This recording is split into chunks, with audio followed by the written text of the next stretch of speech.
Ya tenemos otra actualización del firmware de la DJI Action 3 lanzada ayer, día 30 de noviembre de 2022. Incluirá por fin el 10 bit. Y lo primero que vamos a hacer va a ser conectar la DJI Action 3 a nuestro smartphone a través de la app DJI Mimo, que si no la tienes instalada te la dejo en la descripción, tranquilo. Por cierto, para confirmar que cambiamos de firmware, actualmente tengo instalada en la cámara el 010105.40. Una vez entramos en la aplicación, parece que le cuesta un poco, pero que efectivamente aquí está el mensaje del nuevo firmware de la DJI Osmo Action 3. Así que nada, vamos a darle a actualizar. Y mientras se va descargando, pues podemos ir leyendo sobre las novedades que nos ofrece este nuevo firmware que tiene como número de versión 0102.10.10 y que son un nuevo modo de vídeo HDR para un mayor rango dinámico y se activa el modo 10 bit y la calidad de imagen mejorada. Parece que vienen por defecto al seleccionar este modo de vídeo. Se añade vídeo con 10 bit en el modo de color de Cine-like, lo que otorga mucho más rango de colores para post-edición. Ojo, no está disponible en todas las resoluciones ni frame rates. Añadida la mejora de calidad de imagen de vídeo ofreciendo más brillos y sombras en determinadas escenas, también solo disponible en algunas resoluciones. Añadido un temporizador para la sincronización, la verdad es que solo es algo que nos sirve a los que editamos mucho vídeo, ya que es cómodo cuando grabas a la vez con varias cámaras.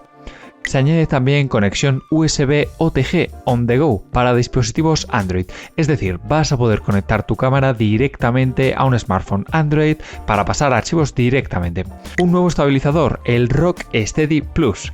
Se añade transmisión de vídeo en directo en formato vertical de 16:9 para que le haga falta y se añade un nuevo campo de visión estrecho o narrow. Además, también se añaden opciones de autopower de 1 y 2 minutos que no estaban y parece que el tiempo de encendido también ha rebajado desde la versión anterior de firmware, que te dejo el vídeo por aquí arriba, por cierto, se reduce otro medio segundo. Y como notas adicionales nos avisan que los modos personalizados que hayamos creado, sí, esos que puedes acceder rápidamente desde el botón lateral y que ya te conté en la review de la DJI Osmo Action 3 que te dejo por aquí arriba, se van a resetear y tienes que volver a configurarlos después de la actualización, ¿vale? Venga, pues ya lo tengo actualizado, así que me voy a probarlo a la calle.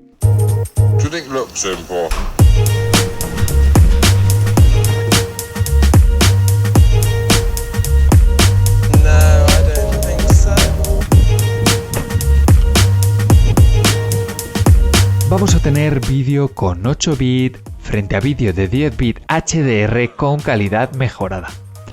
Lo primero que he notado ha sido el brillo de imagen, mucho más alto a nivel general, pero especialmente en las zonas de sombra, y donde me da la sensación que se pierde algo de profundidad en los colores.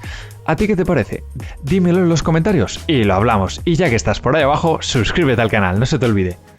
Otra prueba más, quizás en esta se aprecia aún más esas diferencias, especialmente en las zonas de sombra y donde vemos que pese a estar prácticamente igual en color en este árbol, las zonas oscuras salen más iluminadas, ¿verdad?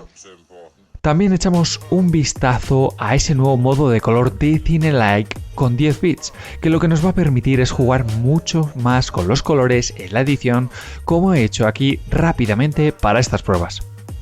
Vale, y por si no lo habías notado o no te has enterado antes, el modo HDR te activa dos parámetros nuevos, el modo de 10 bit y además la mejora de imagen activa por defecto, pero también la podemos activar por separado en el menú de ajustes Pro con el vídeo normal, es decir, el de 8 bits, y si comparamos los resultados, tampoco aprecio una gran diferencia, ligeramente quizás cuando ampliamos un 200% la imagen.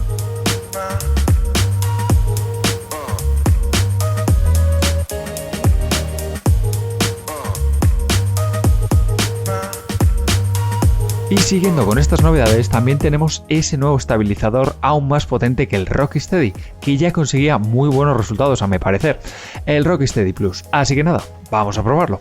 Un plano bastante más recortado, algo así como lo que hace el modo boost y el auto boost de la GoPro 11 Black, de la que te dejo la comparativa por aquí arriba, y que en este caso se nota mucho el recorte de campo de visión. Y en cuanto a la estabilización, pues parece más clara, más potente, aunque tampoco creo que fuera necesario mucho más, la verdad. Y nos vamos a por la última de las novedades que incluye este firmware, que no son pocas, ¿verdad? Da gusto que actualicen tu cámara que compraste hace meses. En este caso tenemos el nuevo campo de visión o lente digital narrow o estrecha de 26 mm, que viene a complementar las tres que teníamos, el ultra amplio, el amplio y la corrección esférica. La pena es que no vamos a poder utilizar este campo de visión en todas las resoluciones de nuevo. Únicamente se va a poder activar en resolución 1080 Full HD y 2,7K. No va a estar disponible por tanto en 4K, así que tenlo en cuenta.